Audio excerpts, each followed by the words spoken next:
What is up, everybody? Welcome to the Wingin podcast. Jack, how you doing, man? I'm good, man. Just here with my lovely Florida weather as always. Oh, you mean your bipolar weather? Yeah, there it goes. Yeah. Hopefully everything stays cool while we do our podcast and you don't get dropped out or anything like that. Hopefully, so Yeah. we're gonna be hoping. So we had some stuff going on this week. We're talking about the sweet spots. But first thing first, the Pokemon presentation. I was on Sandstorm's channel and we did a live react, so you can go over to his channel and check that out. But I want to get the guys' thoughts, and Jack, let's start with your thoughts on the presentation as a whole. So what I did, like most people, skipped through the presentation, went straight to what I wanted to see, which was Scarlet and Violet. Because ultimately, looking at like all the other stuff, I mean, I'm privy to Masters, and of course, you got all the other mobile games and everything else that comes along with that cafe mix.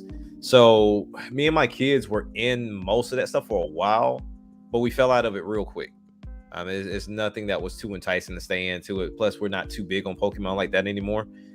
So it was more of the Scarlet and Violet just to kind of see, one, how they expanded on the idea of Arceus, but more or less just to kind of see what they were willing to show this time around before we eventually get to like a Pokemon Direct when we get closer to the game. But from what they showed, I love the idea of there being like, it seems like 3 different routes. You can go the standard route of all gyms, or the 2 that they didn't mention. So I like that idea. It was kind of interesting to see the legendary be at the beginning of the game, and that's kind of like your transportation, whether you fly, drive, or climb. So it was pretty much all encompassing. You don't need a different Pokemon, which was a big change from Arceus, to where you remember you had to gain those as you went throughout the game. So every time you went to a different area, you got a different Pokemon that either, helped you get across the water, fly, or even traverse the land a little bit faster. So it was kind of interesting to see them go a 1 Pokemon route with this. So looking at all of that, looking at the crystallized thing, which we all know Pokemon has a gimmick every generation. I'm looking forward to seeing more of the game, because with Arceus, there were some changes with the battle system too. I'm curious to see what they did with this as far as the battle system, because you remember we had like the little, the different art styles whenever you had to fight. So I'm interested in the game. I'm interested in the idea of them finally changing things up to an extent to where it's not straying too far away from Pokemon as we know it, but enough for it to feel brand new and feel fresh for people to jump into it and try something out. And would it be an open world for the first time? It's pretty interesting to see how they carry forward with this. No, I agree. I did think it's interesting that they give us the legendaries off the rip. Yeah. That was I wasn't expecting that. No. So it makes me think like, okay, who we gonna have to fight? Yeah. There might be multiple. Yeah, that's the thing that I'm like, okay, who we have to fight? Because they've never done that before. Where they get, or is this a situation where you get the legendary, but you got to get the legendary up to snuff? Okay. Before taking on whatever the real threat is. I liked it for a first run presentation for this game that's coming out in November, because we're getting another one. Oh yeah, for sure. We getting another one. What is up, Andre? Yeah, damn, I didn't even get to catch the. I didn't get to pop into the room before you. Hey, dude, man, I'm quick on the guns, man. I've been playing Live Alive. I'm Wild West all day. I'm Sundown Kid. That's what quick flexes all damn fast and shit. Jump there, pow, Andre. Go, man. I literally just clicked to join the room. And then like, what's up? I'm like, shit, damn. No, you ain't got time to get ready. Don't get going. Now go. Ain't even got to get my heart prepared, nothing to Rest in peace, Mad Dog from Live Alive Sundown Kid chapter. Okay, so we're just sitting here talking about the Pokemon presentation. So you ready with your thoughts? Honestly, I didn't get to watch it because of how many hours I have been working, so I'm a little bit behind. And this is why you fail. So, well, we were just talking about like the new additions they made. One of them being that you get the legendary off the rip. Oh, really? Yeah. They not making you slither across the ground and struggle to get to that motherfucker no more. You gotta you pretty much got a jet bike. Yeah, pretty much. Yeah. What? Oh, nah. If they giving you that early in the game, what the hell they got planned for later? That's what I was saying. Yeah. That's what I was saying. So, I don't know, but it looks interesting. Now, the art style is going to be one of, I'm not even going to call it controversial. Art style is an art style, and people need to understand that art style and graphics are two different things. It's not the same thing. People don't understand that, and that's why motherfuckers are too stupid to realize that Wind Waker on GameCube still looks good today. It's the art style, not the graphics. No, it's not. But see, to be fair though, Pokemon was so much better on the PS5. Oh yeah, yeah. Because I remember the first one I picked up on PS5. Yeah, that one was pretty dope. Yeah, I got a whole discussion to post about that too. If it's on Anchor, I got to put it on YouTube. I'm sorry.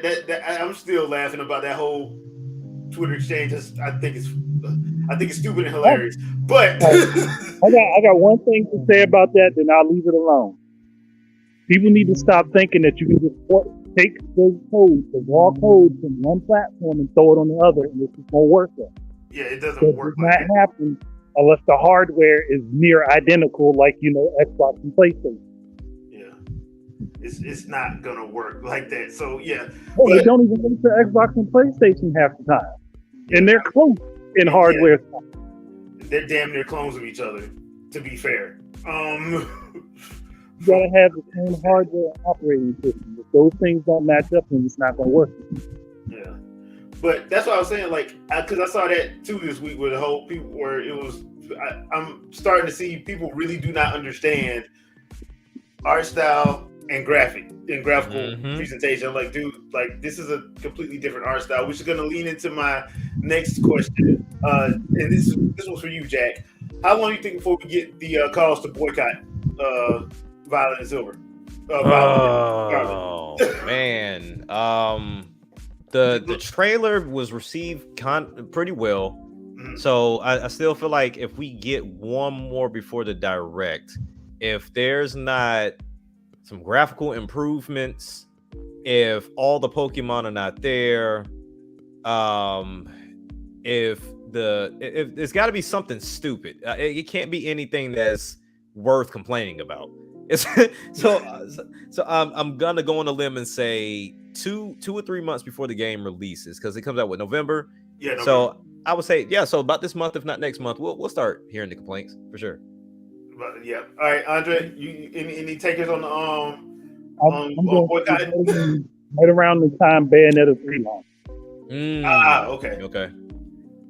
I don't understand why Bayonetta is not playable in Pokemon. That's gonna be mine.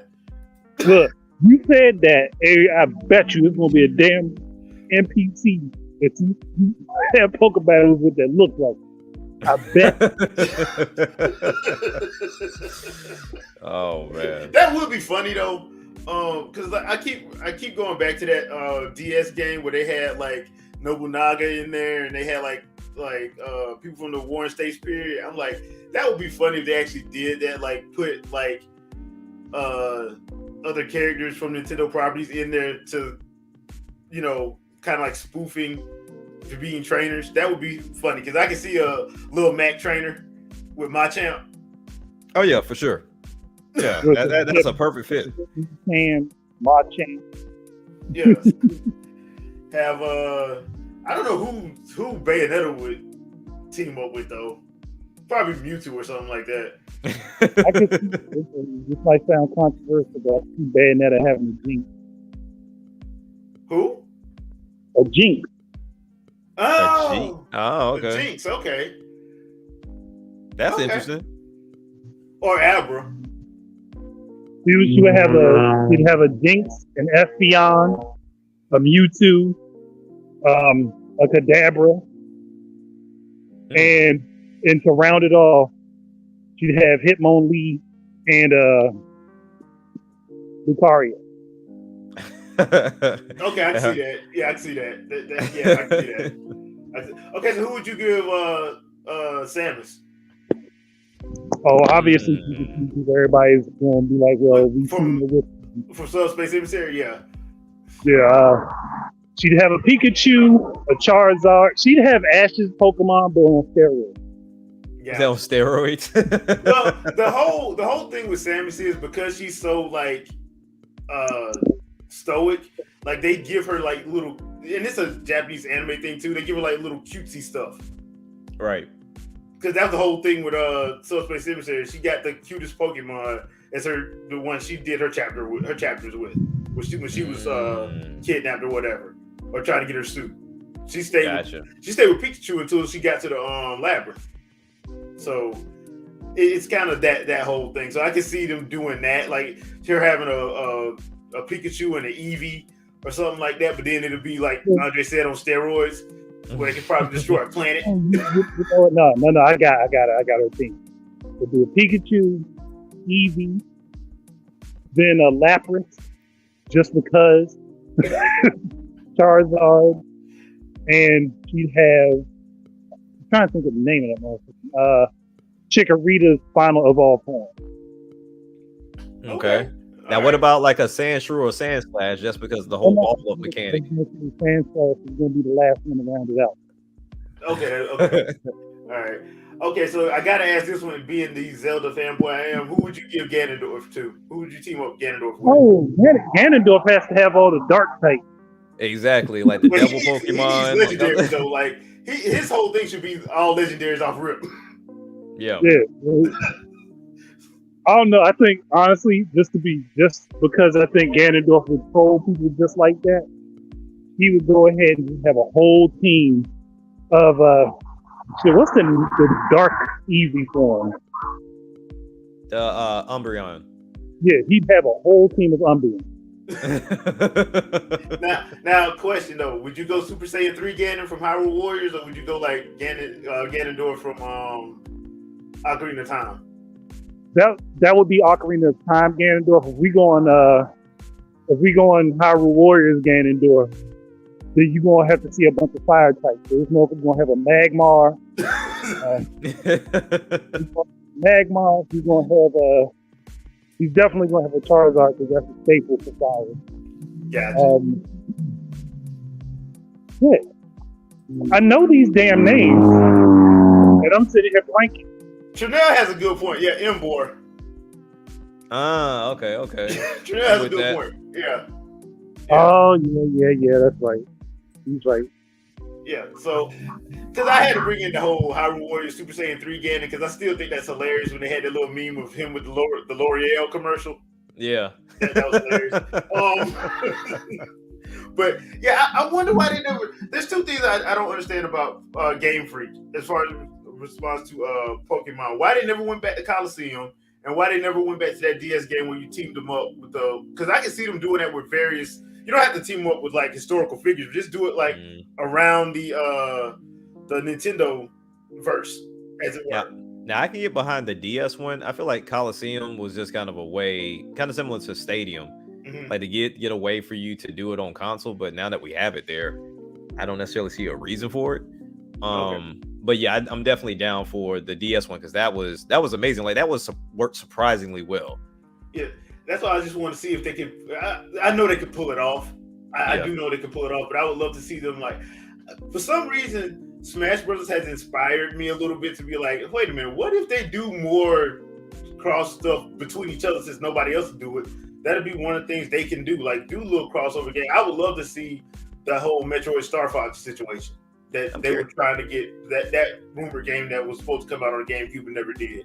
Yeah. I would love to see them like try and do stuff like that. You know, Legend of Zelda cross Fire Emblem. I wouldn't mind seeing that either. So it's just one of those situations where I'm like, okay, like this would actually work. And then when I think about that whole Pokemon situation, I'm like, dude, that would be fun if they did that with Nintendo characters. Like, and since Bayonetta is a Nintendo character, I can see Bayonetta having her own, you know, and it would be hilarious. Yeah. It would just be hilarious. But the thing is, you'd have them as gym leaders instead of like, you know, just out and about. But I could see Pokemon Company not remaking, but making like another stadium or a Coliseum if they were going to load a game with all of the Pokemon and use it for like tournament purposes. Yeah. Oh. Huh. Okay. All right. Like Also, give you a small world to work with, so it's not as big as like one of the normal Pokemon games, obviously. And just have you compete in tournament after tournament, just like Pokemon Stadium did when it first released. okay. That actually wouldn't be bad. Shadow, what's Then up, man? nobody can complain about the Pokemon that's not being competed. Yes, they can, and we will. We just giving our thoughts on the Pokemon presentation. Have you had a chance to watch it? No, I have not. What is new in Pokemon? And this is why you fail. Clearly. Now, it wasn't that long. It was only like 19 minutes. But it was basically just showing some of the new features for Scarlet and Violet. One of the things we were talking about was, remember that DS game that had basically teaming up the Pokemon characters with the Warren State Spears, like Oda Nobunaga and Masita and all them. Remember that game? Yeah. We were just thinking like what would happen if they did that again, but paired them with like Nintendo own characters like Bayonetta and Ganondorf.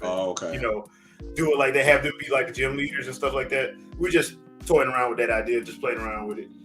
Oh, okay. Yeah, it'd be interesting, I guess. I don't know exactly what they will pick going forward, though, because, I mean, they could really pick anything at this point, because Nintendo has figured out how to spin characters that don't belong in certain universes together. I mean, just look at Smash, and you can see exactly what we got going on here. But I mean, that's why it'd be easy to explain. Just don't explain it. Just go with it.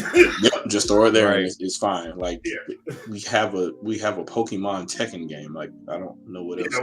What else you want from us? Yeah, exactly. Like, you can literally do anything with that franchise. So, of course, what we want next is Pokemon Soul Calibur. But yes, Pokemon Xenoblade. I mean, that's as close as you can possibly get, I guess. That would be horrible. All them combos, nah. Yeah. How would you do a Pokemon Xenoblade game though? They're literally telling you could build a party of 8+. Like, I mean, Like, I'm just looking at this. You got 8. Let's say you have your party of 8 characters, and then 8 of those 8 characters have 6 Pokemon each.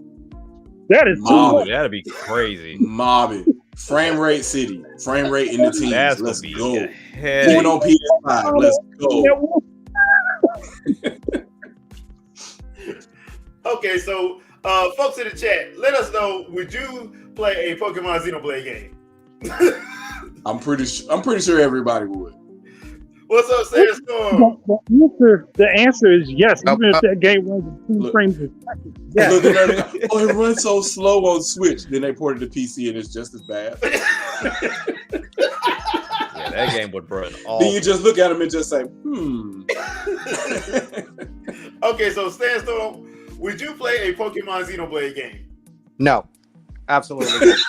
You're a damn lie. Yeah, no, I definitely play one of those. You know what? Garage game, you got to insulate it. I see you. Yeah, you know how we do. Yeah. You know. And you're out.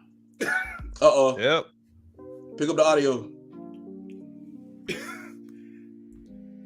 Yeah, you muted. You kept out. He's like, man. Hey man, I don't want to hear that no more. That man said I look like Dr. 81. Ain't no way. Bro, we do not look the same. First of all, I shaved my hair because I wanted to. But I said mine because my hairline was receding. I just said I ain't going through these checks. Y'all even see me with like cornrows to start right here. Y'all gonna see. Also, I avoid LinkedIn because of my job, not the inverse. And look at Trinell being me in the damn comments. Bruh. Hey, hold on. That would be dope. That would be dope though. A chain attack with like Mewtwo. Actually, that would be cool, because then it'd be like how Digimon was. Was it season 2? Yeah. Greninja needs to be in Killer Instinct. Like, I don't. Oh, that'd be dope. I mean, shoot, you pretty much got Battletoads in there. Yeah. All right, hold on. Sandstorm, but Time he out. garage Now, gang over here. let me finish what I was saying because it turned on in the car and I'm so sorry. No, I was gonna say it. I think it would be real dope if they made it kind of like Xenoblade Chronicles 2. Like instead of having your blade, it would be the Pokemon. So That's literally the same concept. Yeah.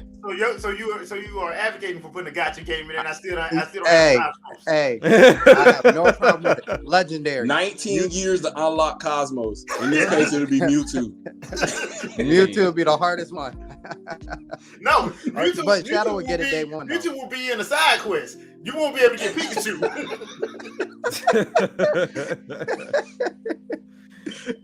And the game would start off on purpose just to message you and give you Pichu instead. Yeah. Everybody that celebrated with me live on Twitter and me unlocking Cosmos, I appreciate y'all hanging with me. It took get you, man. It took 40 years, but I mean, but you saw it was crazy because you saw Player Essence do it. Like it was like 2 days for him and he had it. Like I was like, bruh. It's been 5 years. 5 years. 5 years. Dang, you don't know how many legendaries I done went through. Look, Super Bros unlocked them like it was like one of his pity blades, and I'm like, bruh, I played Xenosaga. Like, if anybody should be able to unlock her, it should be me. Like, sadly, the game does not know your gaming history. Right. So thinking about this in a logical, if they could do this way, you would have to like cut the number of Pokemon down though that you could use in a fight, because that would kill. That would kill it. Well, leave Pokemon as wild. You could take everybody 6 Pokemon. You just couldn't have them all out of them. You one can't at have a them all time. out. Yeah. Now, so how would you do your chain attack? Would you go crazy on the chain attacks? Yes. Yes. Yes. Have the chain. As a matter of fact, the chain attacks together, but have your Pokemon do special moves with the chain. Okay.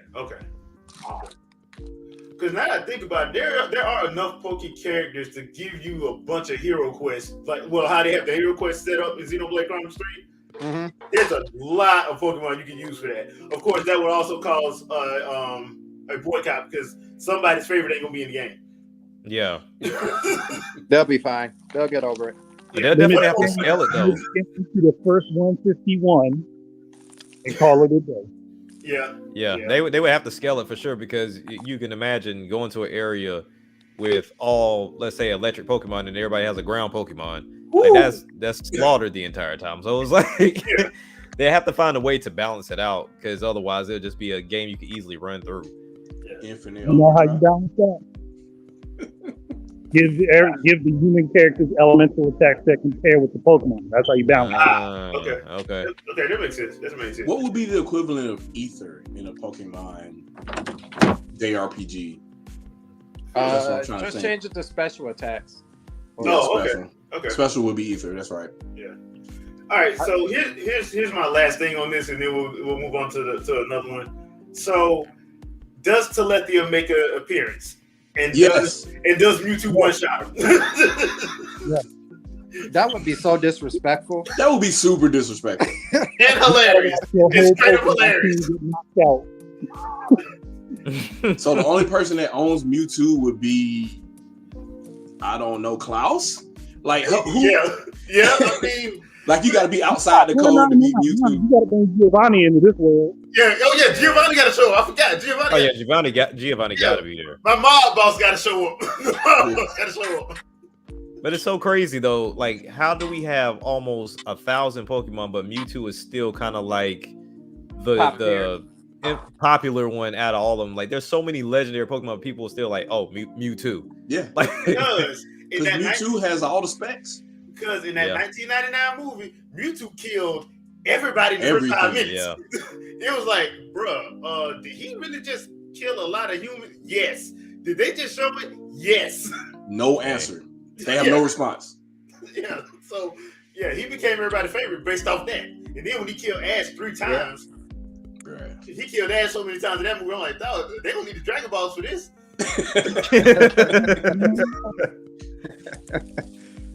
But yeah, so I hope you guys enjoyed our little 25-minute yaunt about Pokemon and games that have nothing to do with Pokemon. I hope y'all enjoyed that. Hey man, Yeah. every game is Pokemon. But I can see that working though. I mean, it sounds like my channel. Do what, Andre?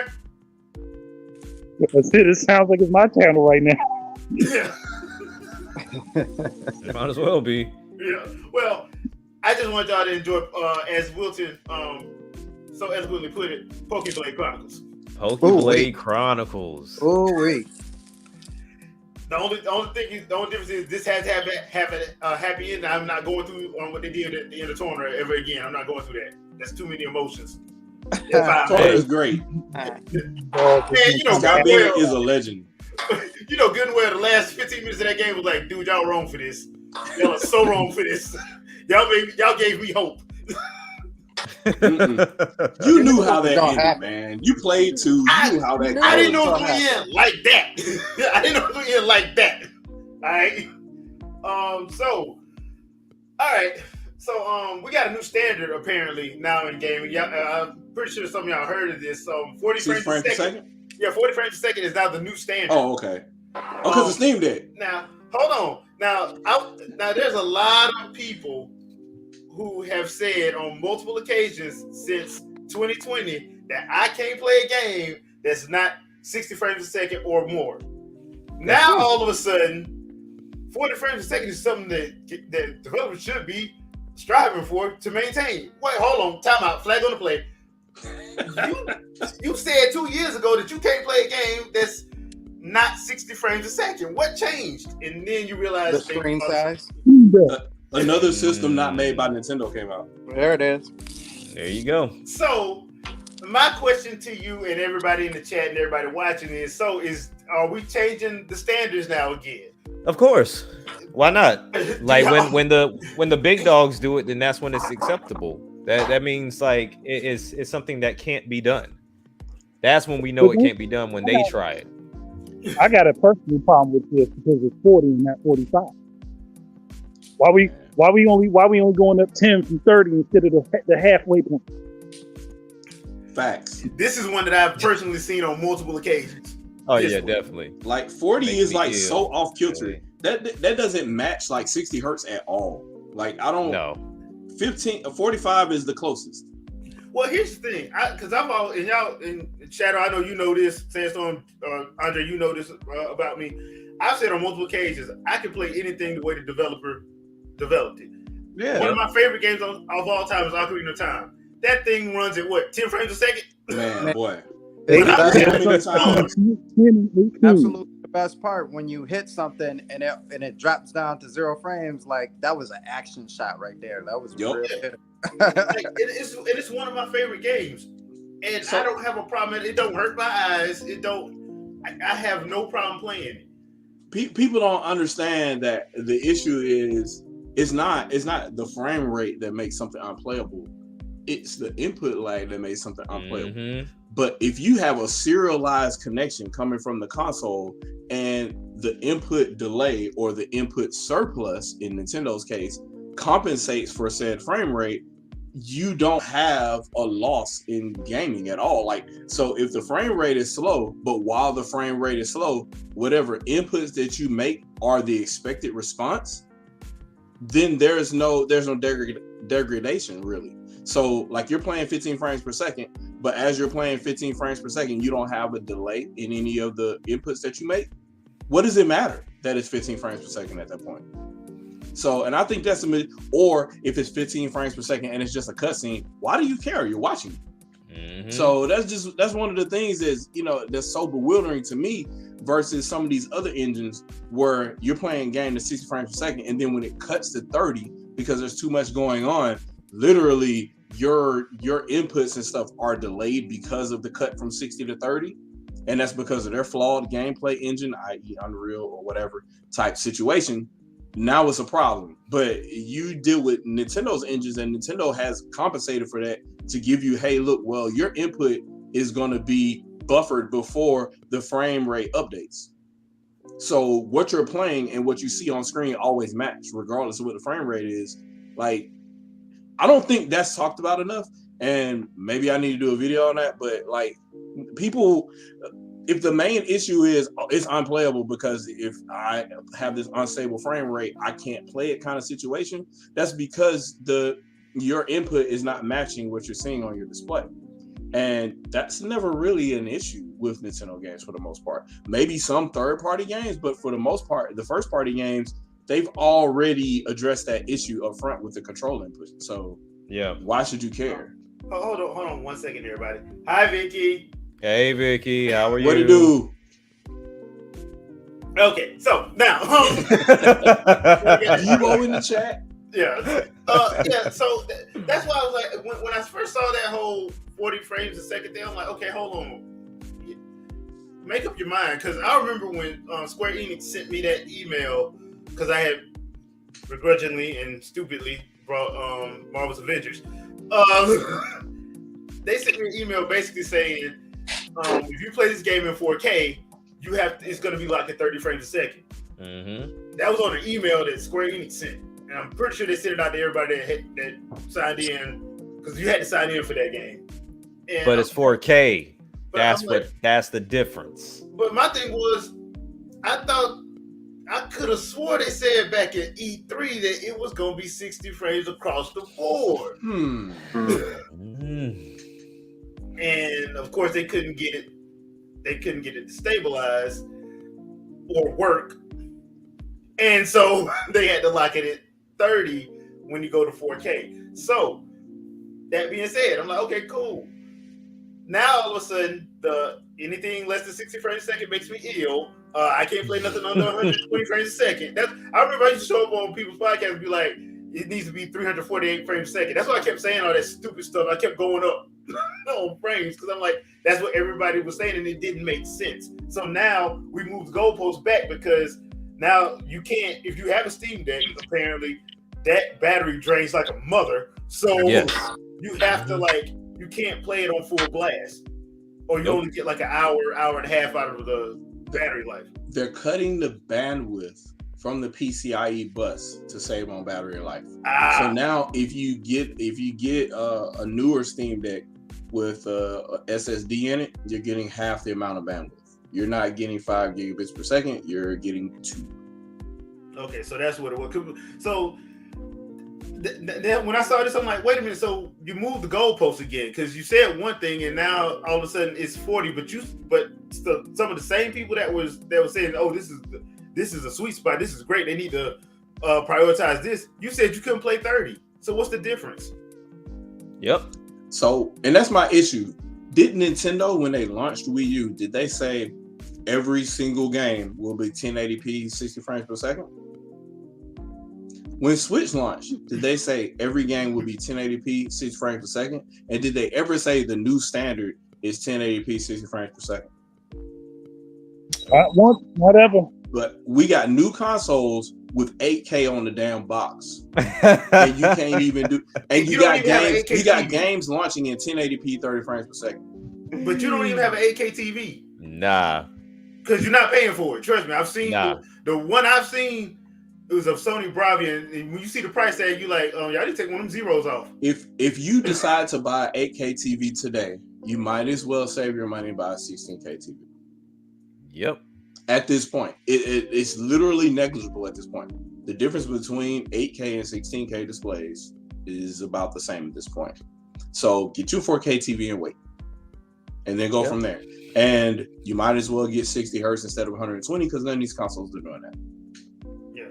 So, or you can do 1080p 120 hertz with a Xbox Series S. You can do that. Yeah, you can do that if you want to.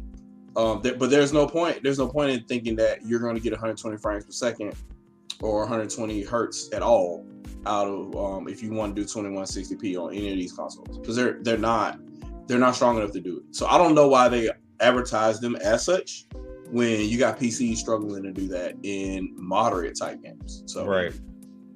That's just common sense. Chanel, I completely agree. Nothing beats that Wii Remote and Chuck. Nah, not at all. That's big facts. Yeah, that is big still facts. The best version of Resident Evil 4. Yep. Yeah. And all they did was port the GameCube version to Wii, and they just said, hey, here's motion controls. Yep. Pretty much. And I'm down with that. Yeah. Well, it was the GameCube version of the game with motion controls and all the content from PS2. Yep. Because that's the other thing. Because now you just gave the GameCube a DVD player. So now we can take all the gigs from the PS2 version and run them in real time instead of pre-rendered like they are on the PS2 version. So yeah, that's the GOAT version. Yeah, that is. Those good old days. I remember this. Y'all remember this? When people were crying about Animal Crossing being 30? Oh yeah. I remember that crap. What do you do? Yeah. What are you doing that you need more than 30? I don't understand that. I remember that. What are you doing where you need a certain resolution? Because the TV is going to upscale and you don't even need... Bro, it's Animal Crossing. Yeah, it's Animal Crossing. That's like... I need to see my couch in 4K. Get out of here, bro. That's like getting mad about the Uno game not being in... Now, could Nintendo do like the adaptive resolution or whatever technique to do software upscaling to make that game 4K? Sure, they did it in Switch Sports, but you don't need... It don't need it. My wife is playing it right now upstairs. Bro, you don't need to... What are we doing? I remember that. I was like... because at first I thought it was a joke. I thought people like, just joking around. And then you find out it was real. Like, people were serious. I'm like... Meanwhile, 30 million units sold later. But it comes down to this idea of a standard. Like, okay, we're at this point now to where we can reach 60 frames. We're at this point to where we can reach 4K. So everybody feels like that's a standard now, and it's not. But it's still a choice based on Right. who develops the game. Let's be honest here. 60 frames was a standard back for the NES. Oh yeah, the Master System, the Genesis, the Super NES. It was a standard then because it was easier to pull off. Now it's all not that they want to throw in the game. It's not as easy to do. Exactly. My first nowhere in the world. Nowhere. My first 480i 60 frames per second game was Killer Instinct Gold. After that, I think it was F-Zero X. But it wasn't happening on PlayStation 1 for the most part. So yeah, 6 frames per second was kind of elusive for a long time on 5th generation hardware because level loads more than anything else because you're talking about disc-based media. Saturn wasn't doing that, and it wasn't trying to. So it wasn't designed to do that either. Yeah, 30 FPS, 20 FPS, whatever. Yeah, but I've always found that I've always found it weird that you have to throw out tech specs to try to sell a game, and not throwing out what's. I got one correction to make when it comes down to the Saturn.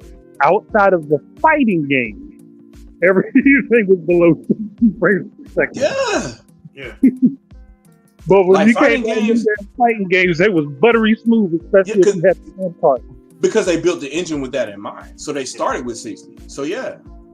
So you Team Dural or whatever, every like game they did, like whether it was Fighting Vipers or whatever, Virtual Fighter, whatever, they started with 60, even on the CD based platform because the engine was built with 60 frames per second in mind. So it didn't matter.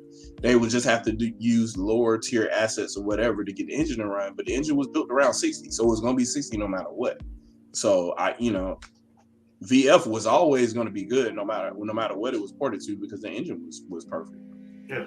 As long as your engine's good and your code is up to snuff and tight, you should be good.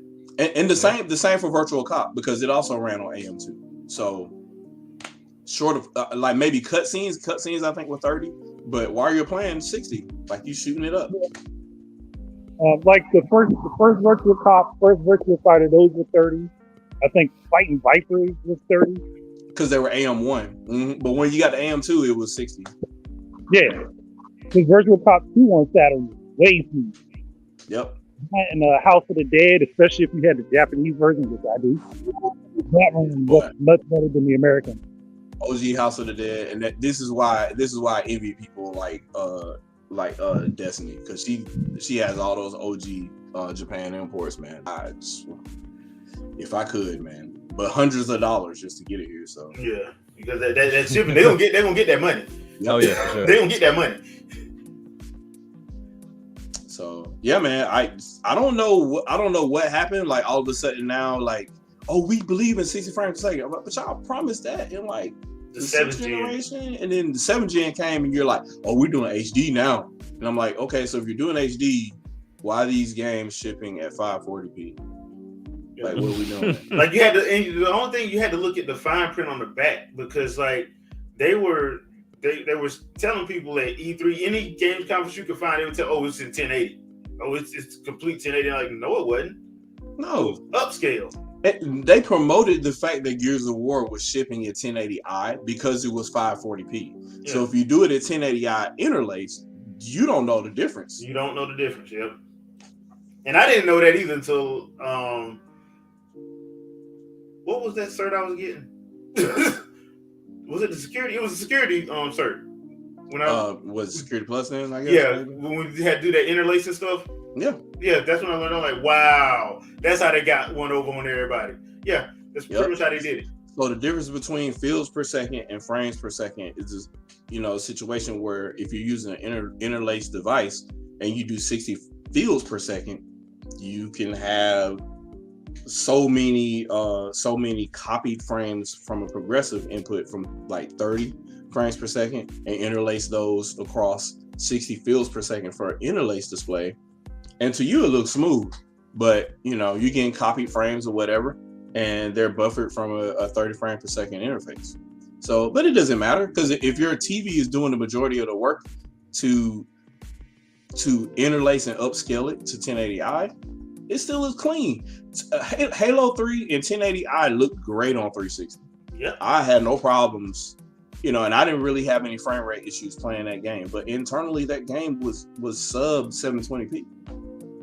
Yep. So, but it looked clean, and that's just the thing to me. Like, so if 1080i looked great on a 50-inch display back in 2007 or whatnot, and it's 2022.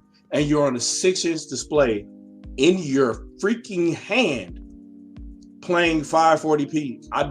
You can't then say, oh, well, this is unplayable. Well, I can, because it's not 60 frames per second. Killing me. You're killing me. Yeah. Like, go back and say Gears of War is trash, man. Like, I don't know what else to tell you at this point. My check from Microsoft does not allow me to say that. Go back and say that The Last of Us is trash. Like, what are we doing? I said that on multiple occasions, and I almost got my last channel completely blocked. Wow. I mean, has anybody seen what Skyrim looks like on PS3? Like, what do we do? Like, I had Skyrim on PS3. I was mad at myself for doing that. Buggy and trash and low frame rate and low resolution, and people look the other way. That game came out on PS3. People was like, "What?" One Game of the Year 2011. What? With all of that, all them problems. So I don't know what to tell. I don't know what to tell you at this point. And Trinell, he just talked about Xenoblade. I don't talk about Xenoblade Chronicles enough. I talk about it enough because I'm tired of people begging for it to be on the Switch. Y'all didn't buy the Wii U. Let's leave it at that. 1 gig of RAM. Still one of the largest land masses in gaming. 1 gig of RAM. Yeah. So is it the console or is it the people programming the game? I'll say that again. Is it the console or is it the people programming the game? Because last I checked, a PS5 ain't gonna magically make your game 4K. Yeah, It's not. Now, Shadow. If the game is good, but it would be better on PS5. Come on now. Oh, just magically. So we're gonna take Monolith Soft, right? And we're gonna say, hey, you at gunpoint, go program this. Go reprogram the entire game so it works the best on PS5. Or they're gonna be like, we'll hire a port house like everybody does for Nintendo consoles, and whatever will be shall be. They would never do that at gunpoint. It's 1080p on PS5. How can that be? That's such a bad port. But when it happens on Switch, it must be the hardware. Yep. I'm like, you know how that works. Do you know what a 1080p frame buffer requires? Way, way less than what Switch has, for sure. So I don't know where all this is coming from. Like, people magically forgot what the requirements were to draw a 1080p frame buffer.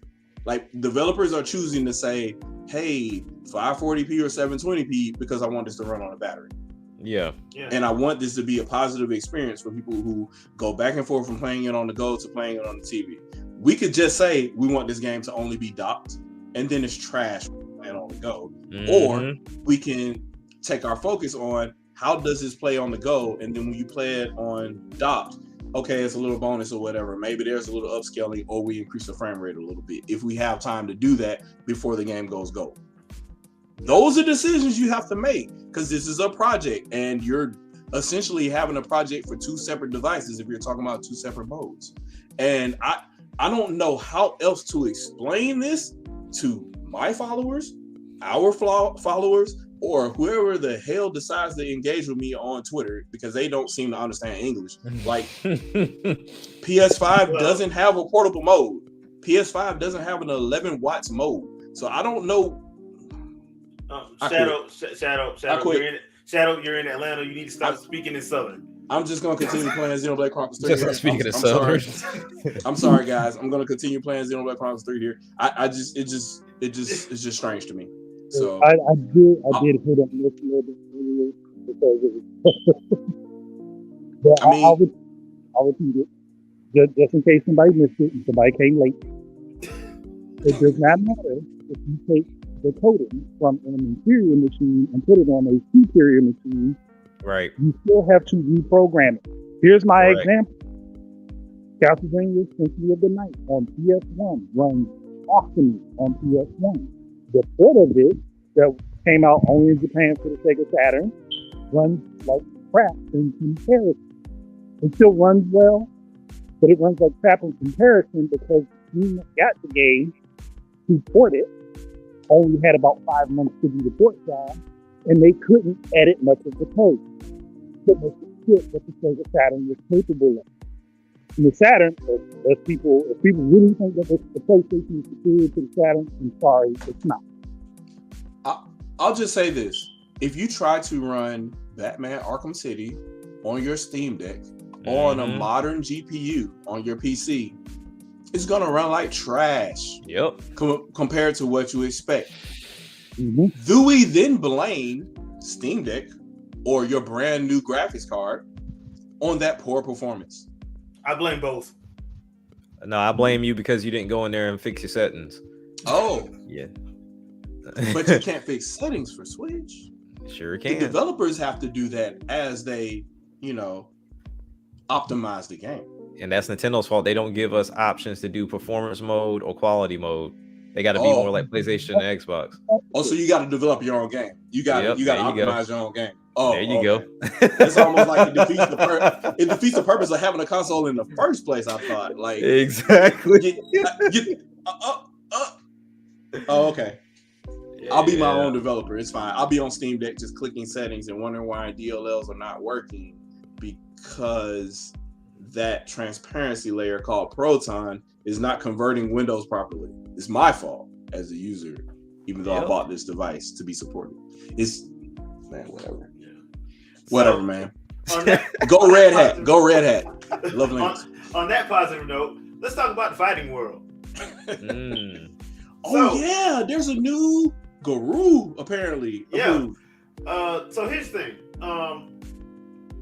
Everybody should know this by now, but Sony owns Evo. You should know this by now. They do. They've owned it. Why ever since Street Fighter 5. Why are people mad that Smash Bros. Ain't at Evo? Like, Sony would never.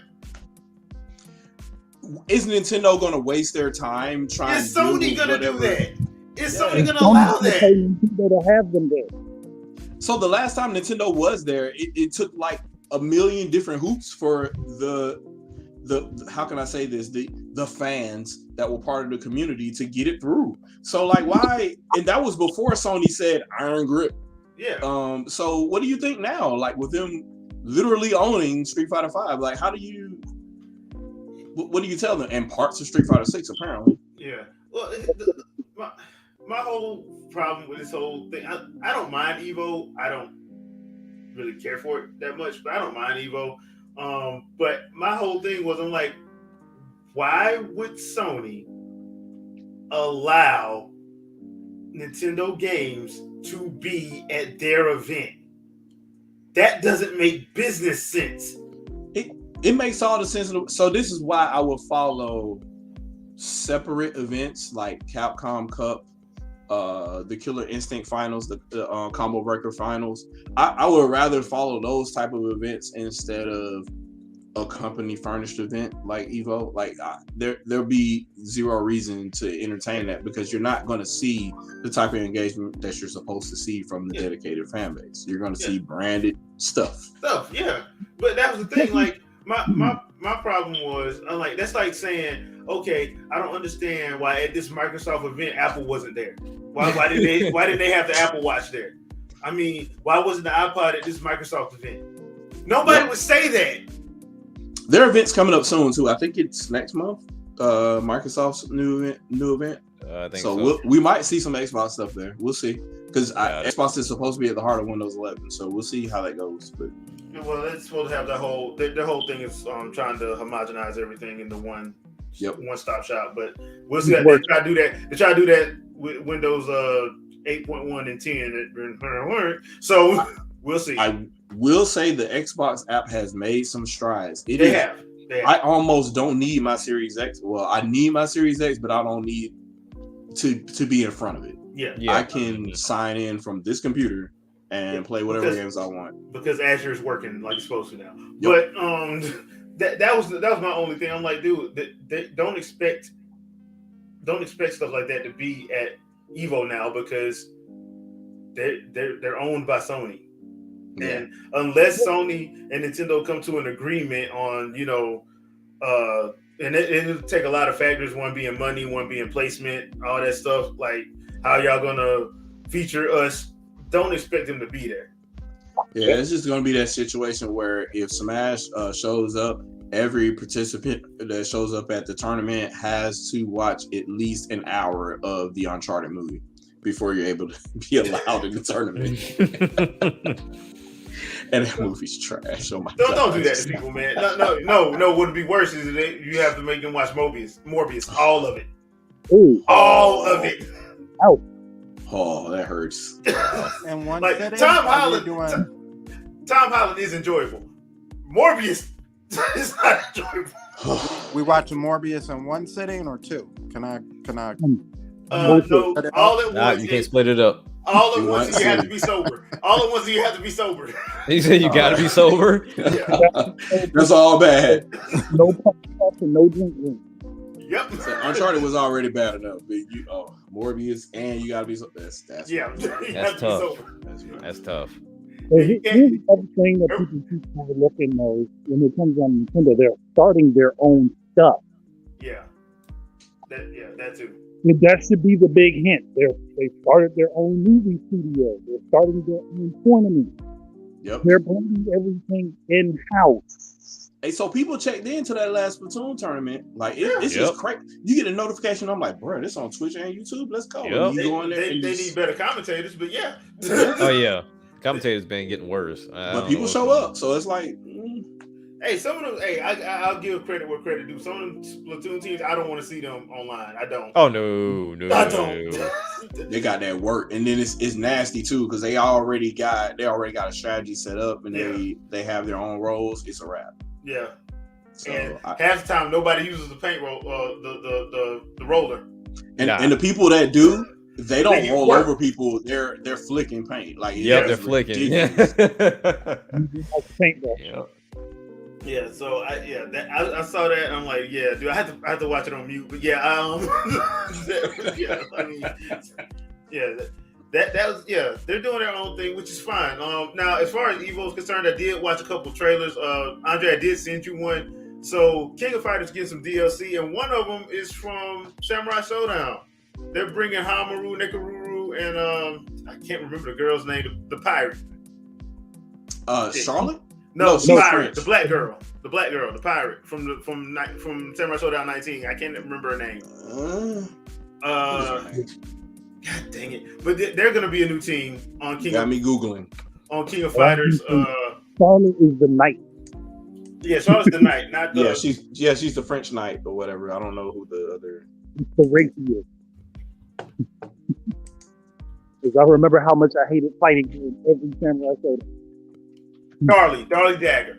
She's the other one. So it's Darlie, Hamaru, and Nekaruru. So I'm like, okay, they have swords. So, but I pulled up the other black girl, Mina. Yeah, it's Darlie. Darlie's the one that's in it. So okay. I thought that was actually pretty cool. They got Team Orochi. One of them named Orochi Chris. That just didn't go with everything else. They should have revealed him first, because that was just like, dude, that was just a hilarious letdown. But yeah, King of Fighters 15. I thought it looked good when I first saw it. I that is on my list to get, but I'm waiting for a sale. So yeah, that was good. The whole new Gero Fatal Fury, but I don't really care for a game. I want to know the movie. Masami Abari, another movie, please. Because that, hey, look. Well, hey, they got the storyline. They just got to follow Mark of the Wolves, or actually follow the real about who's been going to Mark of the Wolves. Yeah. They kind of do, because I'm like, dude, Masami Abari just did a good job with all that stuff, the Fatal Fury stuff. Because now, the only other thing is, I want them to bring some of the movie characters into the game. Like, you mean like Alcorn? And Jeremy's precious, because he was a black person. You ain't gonna tell me any different. Oh yeah. Why didn't you warn me? Warn you about what? That they were Rule 14 her. Yeah. I hate this. I hate the internet. Yeah, I'm done. I'm just saying. Like, without even I typed the first characters of her name, and yep. I hate it. Don't ever Google image search anything. You can't avoid that. That's rough. Yep. But I thought that was actually pretty cool. I thought the return of Garo or Fatal Fury, however you want to call it, is actually pretty good as well. So hey, some cool stuff from Evo, that is. I think it's ending today. I think the championship stuff is going on right now. I think. No Killer Instinct. Yeah, there's no Killer Instinct was there. Dude, you really think that was gonna be there? Man, well, remember the last Evo? That's when Microsoft responded. Well, one of the reps from Microsoft responded and said, "Hey, look, this was an Xbox Live Arcade title, and it wasn't even supposed to happen. So yeah, this is lightning in a bottle, and we don't know if it's going to happen again. But we are evaluating things." That was in other words, they're not doing it. In other words, they're not doing it. Yeah. To be fair, and the last thing we're gonna talk about, I don't know if you guys know the so did any of you guys play the League of Legends stuff that they put out on console, like Ruin King, the Hexatech game? I was supposed to on eShop. It was one of them on eShop, I believe. I was supposed to play. Yeah, so I played Ruin King. I love RPGs. King. I love Ruin King. It was old school RPG. It was only like I beat it in 30 hours. Had a great time. Gonna do another playthrough because I didn't get everybody's ultimate weapon. So I'm gonna do another. That's playthrough on my list. I'll favorite that. Yeah. So it's one of those games I actually enjoyed. Now the team is actually doing a number of games to be put on console with the League of Legends characters and stuff. One of them is a fighting game. Right now it's called Project L. It's gonna be like a tag team based fighter, but they just did a update video last week, basically saying that it's gonna be free to play. Do you guys think that's gonna be a problem?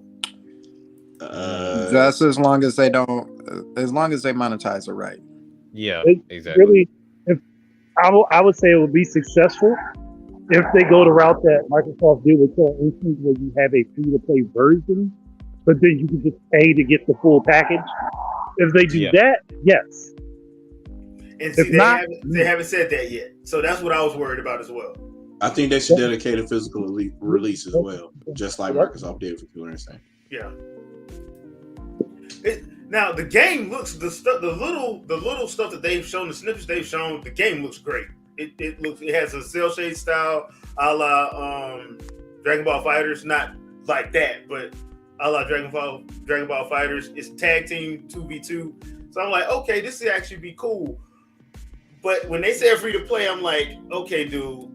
Now I'm starting to get worried because we know how people get with these with the monetization. It depends on who's doing it, and it depends on how greedy they are. Yeah, I'm looking at you. So it's one of those things where I'm a little bit worried. But like you said, like they did with Killer Instinct, that could probably work because I would always just go on about a whole season, which was equivalent to the full game. So I would just go on about that because I don't. Like, no, I'm not going to do that. I'm already familiar with the series. I like the characters anyway. I'm going to do that. Now, they have not said whether they're doing that with Project L, but I hope that is what they're doing because during the little 2-minute update video they did say that they were doing that to be more cost-friendly for all gamers. And I'm like, okay, that runs me back into a problem that one of our good buddies, Miss K, always said, and I'm like, I know I bring it up a lot, but it's a good statement. Like, bruh, you do realize that gaming is a business, not a charity. Yes, big facts. So, while I understand trying to make your game accessible for everybody, including the people that don't, have the funds for it, you do realize that you're still going to need to move units in order to get another one. Because you can't. Yeah, while you want to sell the game you want to give the game to everybody for free. That's not how you that's not how you get a sequel. Exactly. Right. Everybody thinks it works like the iPhone, and it doesn't work that way. No.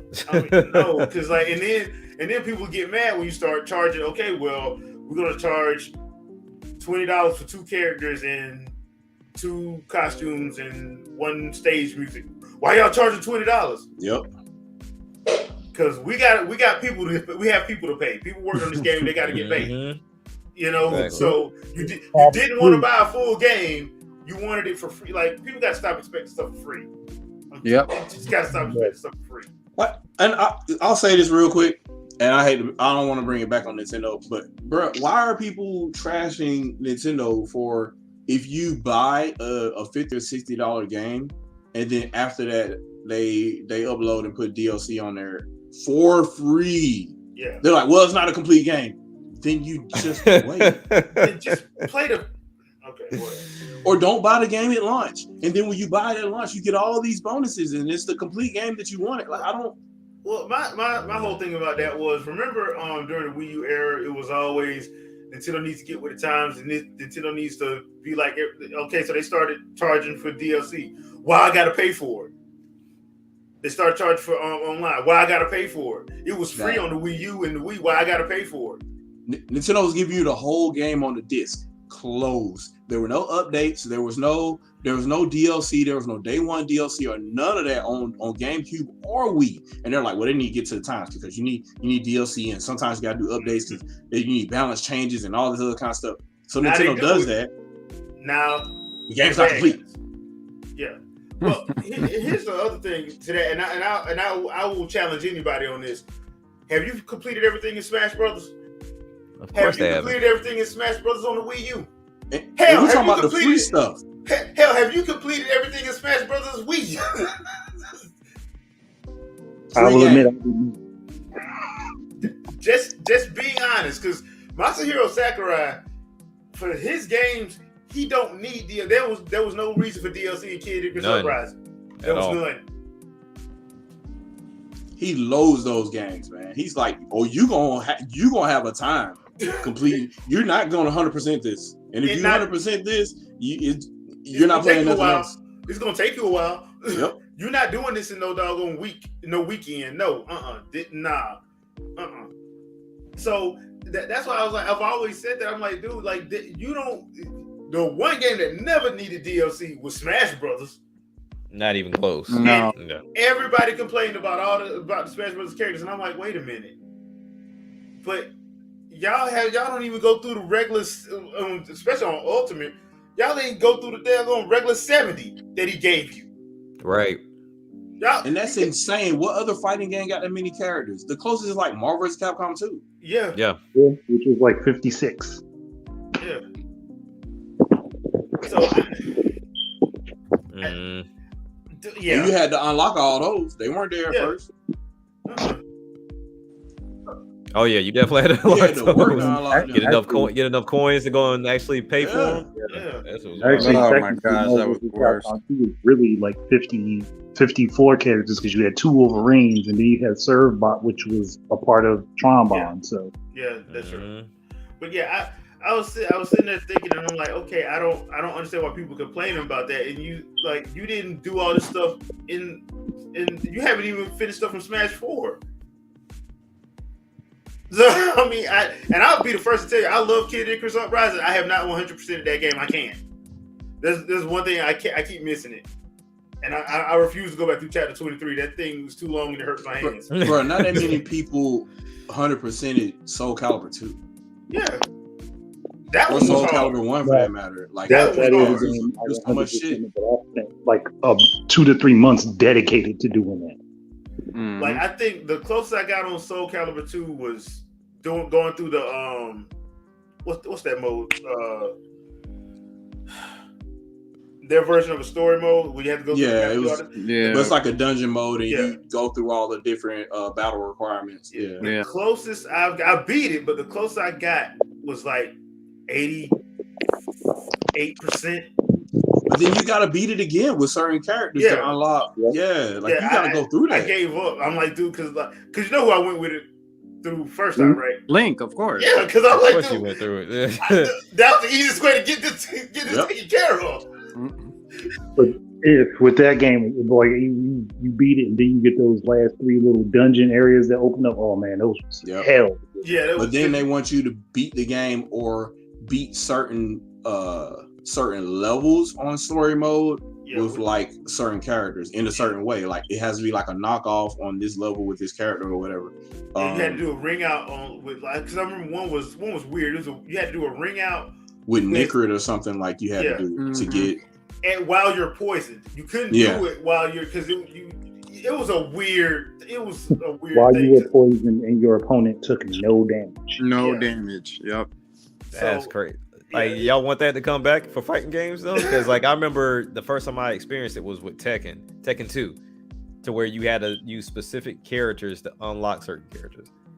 So I'm curious if that would be like, because I know people want to jump straight into the game and go straight to multiplayer.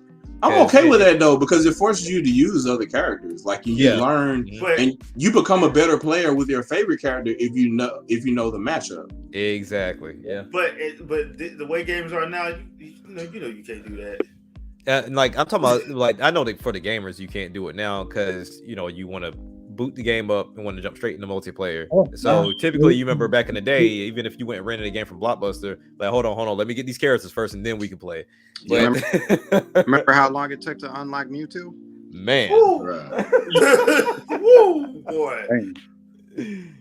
But you could do it nowadays. The only thing is you have to bill it as a retro style game rather than hey, this is a modern. Yeah, which is stupid to me. I don't know why you have to. Well, I know why you have to do it. It's just dumb that you have to say that. It's just stupid to me that you have to say it. I mean, you shouldn't have to say that, but whatever. I'm looking forward to doing something similar to that because one is kind of like it'll make you think. Because I will always wonder, like, okay, well, how do I get this character, or how do you unlock this? And even with the stuff that we didn't know, how do you unlock Chameleon? How do you unlock, the green and characters in the back from Mortal Kombat? So it was always like something interesting to do in the game, and made you keep playing the arcade over and over again. Mm-hmm. And it made you spend that $2.99 a minute to call that hotline. Oh yeah. Yeah, RJ, I remember that. Yeah. There was some. They got tired of unlock, even though the unlock was not hard. It was nowhere near hard to do. It was just tedious because it was a lot of characters, and they wanted Nintendo to offer an option where they could just pay for it. I'm like, then Nintendo gives you that and you bitch. Yeah, right. So I remember that. I was just shaking my head at that one. I'm like, really? You really fixed your hands to type that? Okay. Okay, like yeah. Nintendo, let us pay you more money to actually just unlock the characters and not actually experience the game. Oh, Nintendo, I wish they would just make Virtual Console a subscription service so we can get all their older games under subscription. And listen to these same people now. Right. I didn't want this. I want my games. Why can't I get my games? I want it free the old way it was on Wii U. You weren't saying that when it was. You were not saying that. Matter of fact, It's a la carte. It's expensive. Wii U. There's that. That's why I've been saying this whole time since 2017. I'm like, dude, this is the biggest FU I've ever seen given to the gaming community. Yep. We're gonna reverse the Wii U. Yeah. Like, this is the biggest FU I have ever seen. And that's why since 2018, Nintendo's been on full petty mode. Oh yeah. On full petty mode. Like, you say something about us, we're gonna embarrass you in a polite way. Oh, but you know what though? We can't talk about that because we're supposed to defend Nintendo at all times, and we can't call them a petty corporate entity because we're bootlickers, so we can't say that they're being petty or that they're doing stuff that corporations do. First of all, my check from Nintendo has never cashed or came, so I can say whatever I want. Thank you. Thank you. I'm looking at all the stuff that I paid for in this room that Nintendo didn't pay for, so I'm kind of like, I'm confused. I'm confused where the bootlicking starts because I don't see the check. There ain't nothing. No, you got it backwards. You're supposed to get money from them and be endorsed by them, then trash on them. Oh, yeah. So I can, I can it's stop funny. receiving the check. So I can stop receiving the free check. All the people I hear calling me a bootlicker are the people that started a video saying from our sponsor or brought to you by. So, that reminds me. I do. But I'm a bootlicker. That reminds me. I do need to give out my imaginary sponsorship. Thank you for Fanta for not sponsoring this episode. We appreciate that. Drink Fanta. All right. So also Sprite. All these black people on this podcast. Not sponsoring us. I just had to say it. I mean, I'm sorry, man. I've always wanted to do that. So I always want to do the fake sponsors. I've always wanted to do that. So have to excuse me for that one. But I mean, when I hear stuff, I just like, okay, whatever, dude. I'm not getting a check from nobody. I'm not. Like, they ain't sending me no free copies of games 3 months in advance so I can actually play them. Right. Like, I have to pay for my games.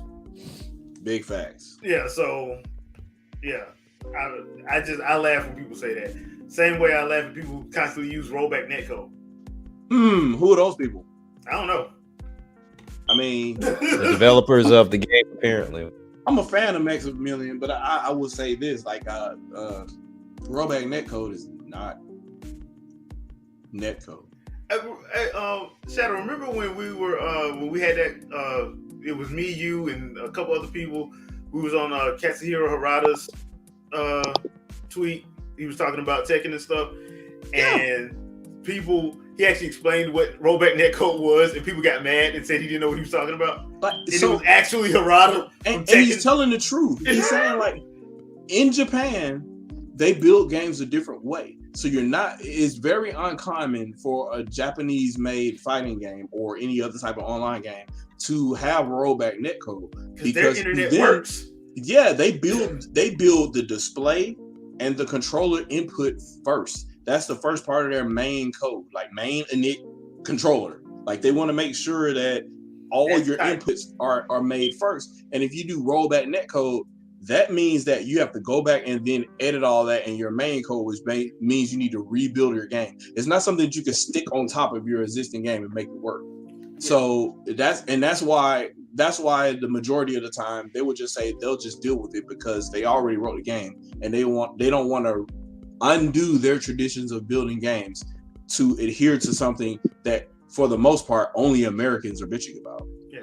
So they're and because to them over there in Japan, they get free Wi-Fi and all that. They don't really have those issues like they do here, so they don't care. But they bring their game over here and they port it with that same programming standard.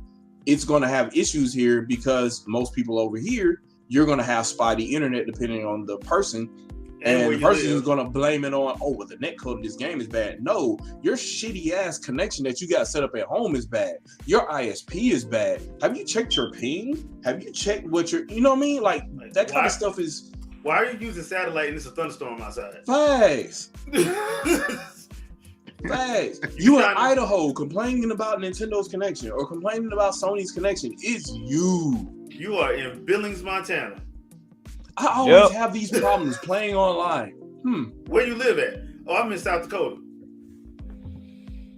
Yep. Or you live in a metropolitan city, but you're still using 2.4 gigahertz, and you're in an apartment, and everybody in your apartment is using 2.4 gigahertz, and you got your microwave going. You got cordless phones using the same damn signal. Yep. And you got it all plugged into the same router, which also has 2.4 gigahertz, and you ain't turned it off on your modem, but you got a router plugged into it, using it as well. So they both sitting right next to each other, using 2.4 gigahertz, canceling each other out, and you're wondering why. And you're only supposed to have 5. And the package you pay for only supports 5 devices. Oh man, Yep. Nintendo online is horrible. Yeah. Run the survey, bro. In your house. Like I said, that's why most people feel like you just throw money at stuff. That's the generation we in. You can throw money at it. If I spent a lot of money on it, it's supposed to work.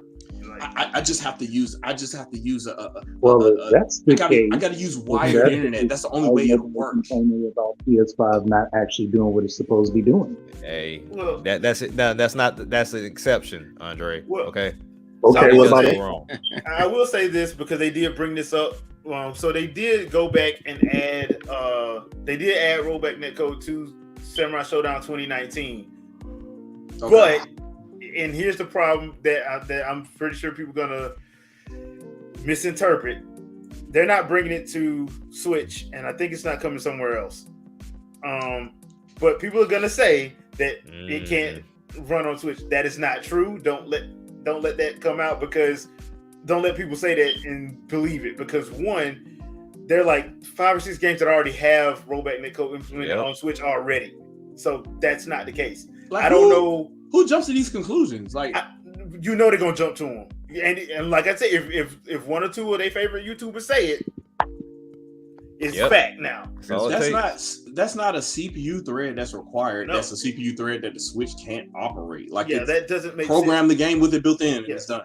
So I don't know who did because I know they had to go back in and rework that code, because they did admit that.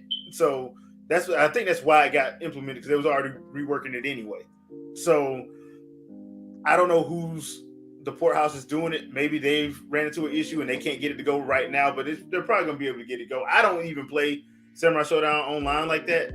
I usually just play with friends. So yeah, I don't at home. I like playing couch. That's the best way. So I don't really like. There's certain games I'll play online and certain fighting games I won't. Like I'll play Killer Instinct online. But local multiplayer is severely underrated. Yeah. Yep. Yeah, because it's a lot more fun too. So in my opinion, no Johns. Yeah, in my opinion. But yeah, that's gonna come out, and I know people all they're gonna do is listen to one person they like, and the next thing you know, it's gonna become fact. And I'm like, no, that's not true. So well, my favorite YouTuber said, okay. Insert favorite YouTuber here. So yeah, I know YouTubers, so I'll say the stuff they don't want to hear. I'll tell you what. I'll say this. You know who knows more than your favorite YouTuber? Uni from Xenoblade Chronicles 3. Oh man, she's a handful. Yeah, she is. She's amazing. She is a handful. She will be my main for the foreseeable future. Hashtag Uni for Smash. Yep. So I think that's gonna do it for this episode. Hope everybody enjoyed it. A quick little piece of housekeeping. We're not gonna have an episode next week. I'm going to be recovering from my family reunion, so we're not gonna have an episode next week. So next week, y'all will be free from me cutting jokes. Yep. About random stuff. Now watch it be a direct next week. I swear to God. You'll have to do one. I swear to God. But yeah, we're not gonna have an episode next week. So we'll have the week off. So who am I gonna start with? Andre, anything you want to pimp out? Well, I mean, you can just check my channel, because I've just been posting random stuff as it goes. And my pitch for Switch series is back. The last one I am a little upset about, because I said that they should bring Raid Shadow Legends to the Switch. I'm a little ashamed of that one. But there's reason, because the developers that made it actually made a good game, and I avoided that game thinking it was garbage for the longest time, where it's not so bad. Also, is it might sound to people, I'm sponsored. Yeah, I saw that. Oh, congratulations. Corrupt.com. Hey, y'all unsub, everybody unsub. That man trying to get money, he's unsub. The sponsorship only counts if people buy the product. If they don't buy the product, I don't get nothing, so it don't make a difference. Right.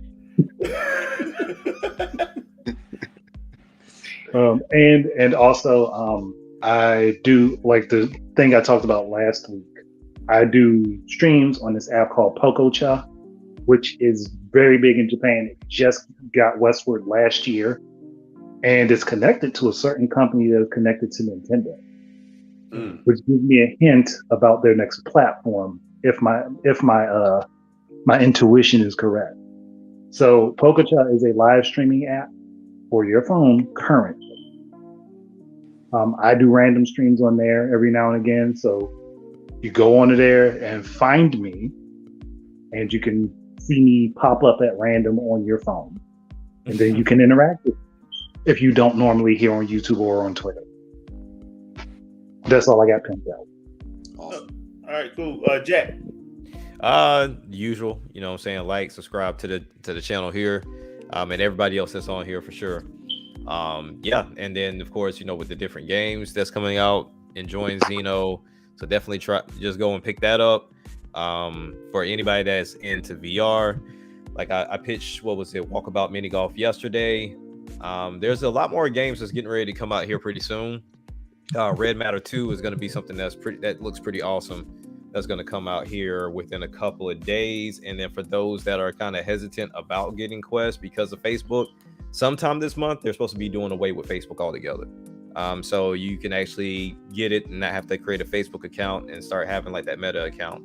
So if that's been something that was holding you back, now would be a good time to get into it, minus the $100 price increase. But other than that, it was yeah. So other than that, everything else is good with me. And you know, just kind of check that stuff out. If you want to know more, of course, hit me on Twitter and I'll tell you everything I need that I know and what I figured out so far as Quest 2 goes. All right, cool. Sandstorm. Tuesdays is our usually our I Got Mine, but we're moving that to Xenoblade for now because that game is just so much fun. I think 22 hours in, and I think I'm at like level 21, and I literally past the Oasis part. Like I like, for 2 days straight, like, and I wasn't going anywhere, just fighting to level up. Yeah, you better grind. You better grind better from there. Yeah. You gotta be the boss in that game. You can't just be another team. You gotta be the boss. Mm-hmm.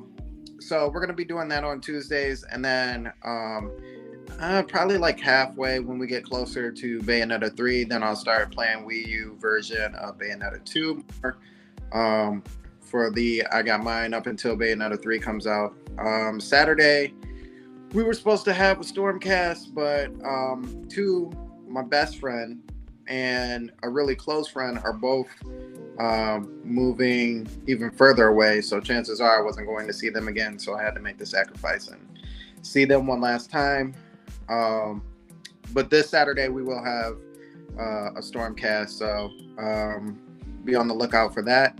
And like Jack said, make sure you subscribe to all the nice people, the whole Wingin' It podcast, Jay, Jack, Shadow, Andre, and Vicky, who's pretty much the host of the whole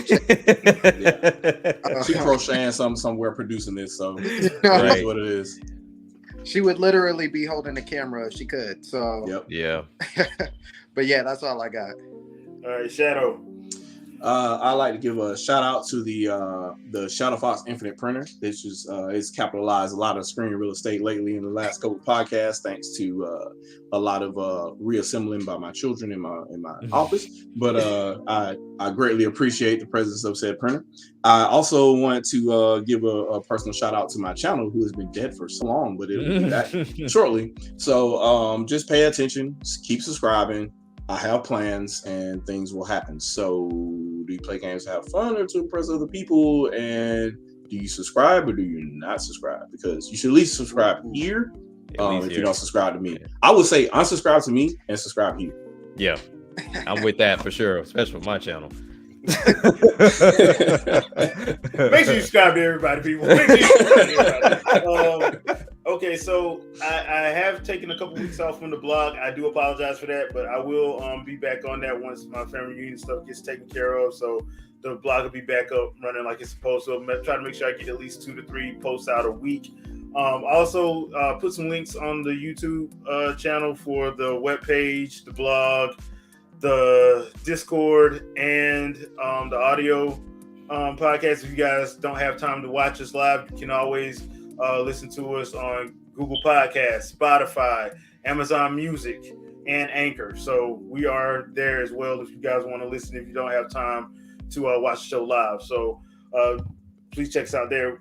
Me and Jack actually played the Mario Kart course, the new course that dropped last week. Yeah, why don't y'all check that out? Course. Yeah, check out how bad I am. And I don't mean bad in a good way. I really don't. Did y'all do 150cc? No. Hell no. Hell no. But you lost your mind.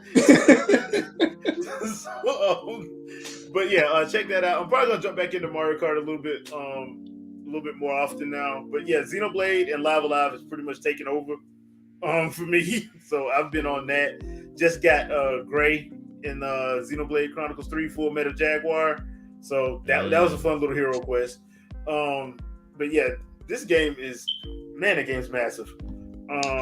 It's so many shots out to Xenoblade Chronicles X that nobody seems to notice. Man, that and Torna, because they brought back something that ain't supposed to be there.